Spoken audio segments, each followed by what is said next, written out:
You'd have to staff it.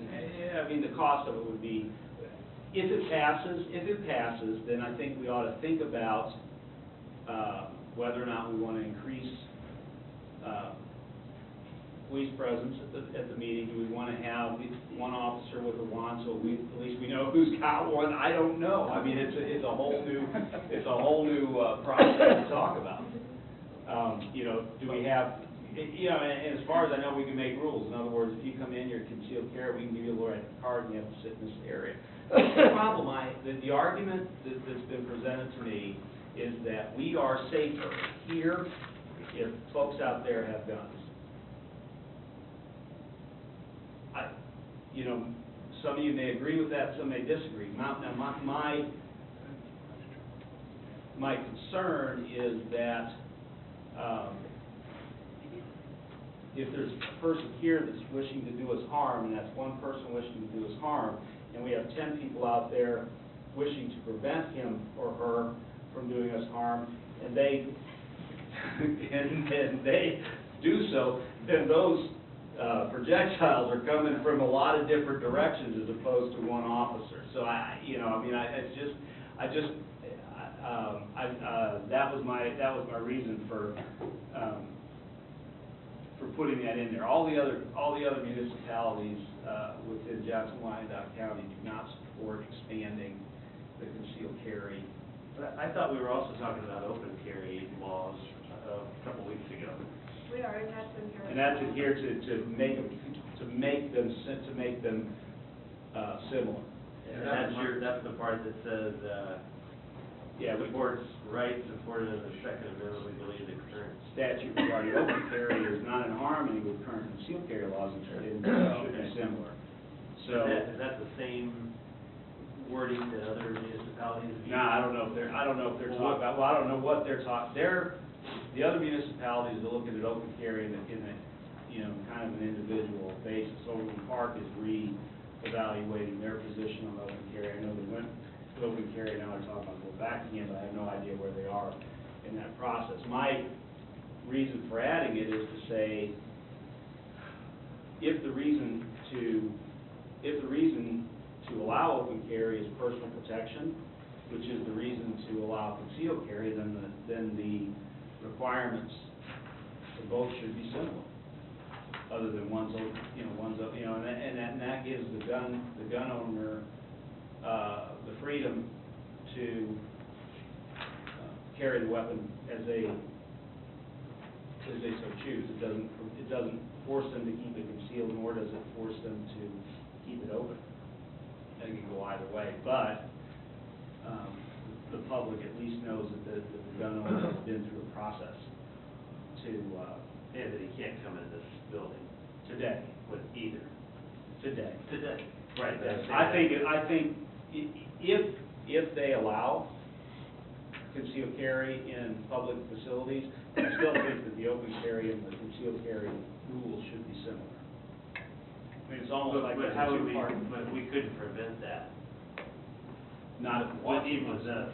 Was what you're talking about here? if they change the law. Yeah. No, we couldn't prevent it. There's no way that you, except for the Metal detector and the lock. Well, again, the way it's been written in past legislation, the screening properly staffed with lockers for the weapon. So in other words, we provide them a facility. Like an amusement park sort of thing. A little, yeah, well, not dissimilar to that, you know, or your lunch. you know, I mean, I'm assuming indoor gun ranges have lockers that you can rent, you can store your weapon. I don't know if you're the target. I don't know. You're not gonna store your weapon at the gun range. If you're going to the gun range, you're probably putting your wallet or purse in there and using your gun down range. Yeah, and then you leave if you have a.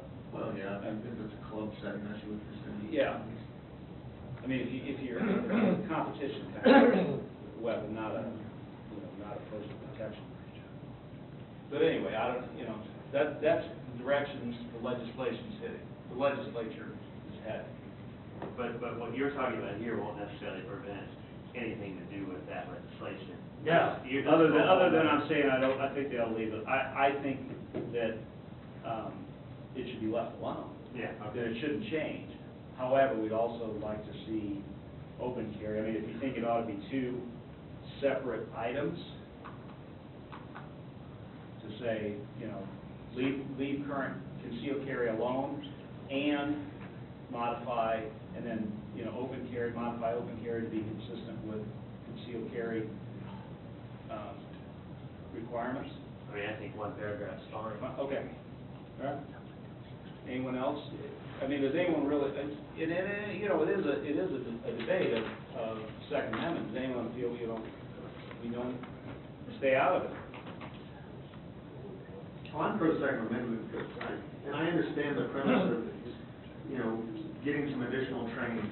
I'm sure our law enforcement would probably agree that knowing that a person has extra training makes them a little safer, you know.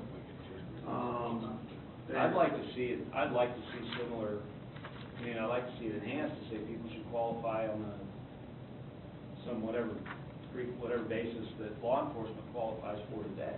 That's pretty stringent, but, You know, I mean, an annual, You have to qualify on the weapon you're carrying. I mean, I gotta go drive a car every 5 years, sure, you know, so and that's a weapon. I gotta take a test every however many years to prove I can still operate a vehicle safely, you know, so.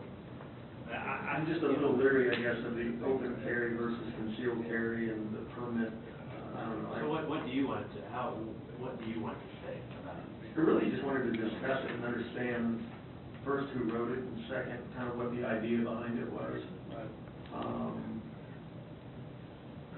Well, here's an example, Randy, when citizen contacted me about open carry and said, you know, you're gonna get sued out of it. And I said, well, you know, I said, we can change our open carry statute, our open carry requirement. And the way the law is written today, if we wanted to, we could say, you may open carry in a holster with a trigger lock unloaded. We could say that. We could make that, and that would be permissible. And the response, which was I knew was coming, to say, well, that then goes against the intent of the law. And I said, well, what's the intent of the law? And the intent, in that person's mind, the intent of the law was personal protection, which is what drove concealed carry. So, if then concealed carry is personal protection and open carry is a personal protection, the rules should be the same, right? I understand. You know, it just seems to me that logically that's what would be. Because I don't see how the location of the weapon makes the difference, you know? I mean, if I happen to see a holster 50 yards away, I know I can turn around and go back, as opposed to, you know, if it's under, I don't know if it's under the law, but again, the same argument says, if I'm carrying that, I am not a danger to you, another law-abiding citizen. I mean, that, as I understand the logic. So do you support this, Randy, or? I'm indifferent to it, and I'm leaning a little more to not supporting it, based on this conversation, but What objections do you have to it? really the permitting with respect to open carry. Because I feel, although carry conceal has a permitting process and in itself is pretty stringent, but if I saw somebody carrying a 40 cal or 45 on their hip, open carry, that wouldn't bother me. It wouldn't. Knowing that they can't have it loaded, is that right? Not knowing any of the above. If I see a weapon, I always think it's loaded. Right. I mean, that's what you should say. Right. But the law would not allow them to keep them, right? Or That's not. No. Today it does.